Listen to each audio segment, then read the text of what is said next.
Halo semua teman-teman, pada pertemuan kali ini kita akan membahas materi kelanjutan dari materi sebelumnya ya. Jika di pertemuan kemarin kita sudah membahas tentang sifat dan karakter bahan lunak, maka di pertemuan kali ini kita akan membahas tentang teknik pengolahan bahan lunak. Nah, itu yang pertama ya. Nah, kita tahu bahwasanya dari jenis bahan lunak yang ada itu memiliki karakteristik dan sifat yang berbeda-beda, sehingga untuk teknik pengolahannya pun juga berbeda-beda. Misalkan yang pertama adalah tanah liat. Nah, adapun tahap-tahap pengolahan dari tanah liat yang belum siap untuk digunakan menjadi tanah liat yang siap untuk digunakan, diantaranya yaitu yang pertama, tanah liatnya itu harus dibersihkan dahulu ya, dari kerikil, akar, rumput, dan cangkang kalau ada gitu ya.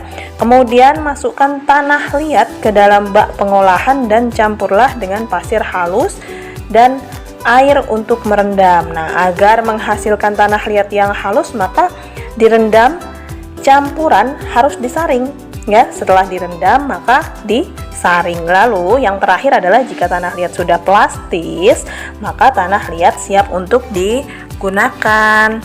Lalu yang kedua ada lilin. Nah, lilin ini tidak membutuhkan pengolahan khusus karena lilin yang ada di pasaran itu adalah lilin yang sudah siap untuk digunakan ya.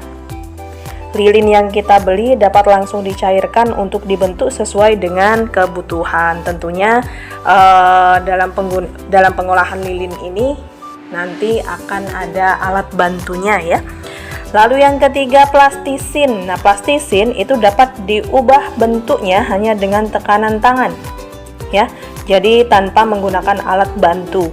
Plastisin yang ada di pasaran pun memang tidak perlu lagi diolah kembali karena merupakan bahan yang sudah siap pakai. Nah, plastisin yang baik adalah plastisin yang lunak dan lembut sehingga dapat dibentuk dengan mudah.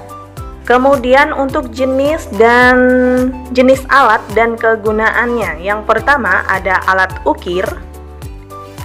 Kedua ada bel staylusite. Ketiga ada leitul kayu dan kawat. Yang keempat ada alat pisau. Yang kelima ada sikat pembersih. 6. Kuas.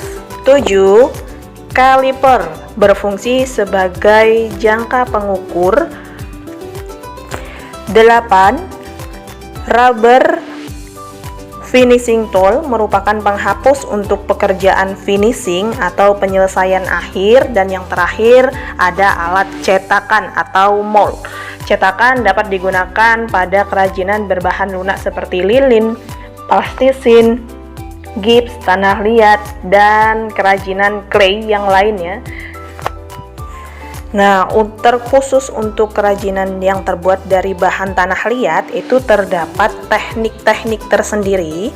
Yang pertama ada teknik pijat, yaitu membuat bentuk dengan cara dipijat-pijat atau ditekan-tekan hanya menggunakan tangan saja. Kemudian ada teknik pilin.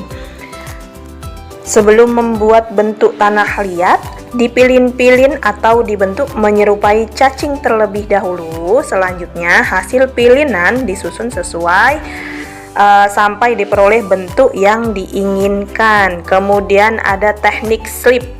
Pada teknik slip ini, tanah liat terlebih dahulu dibuat menjadi lempengan dengan ketebalan yang sama. Setelah itu, lempengan disusun sesuai dengan bentuk yang diinginkan.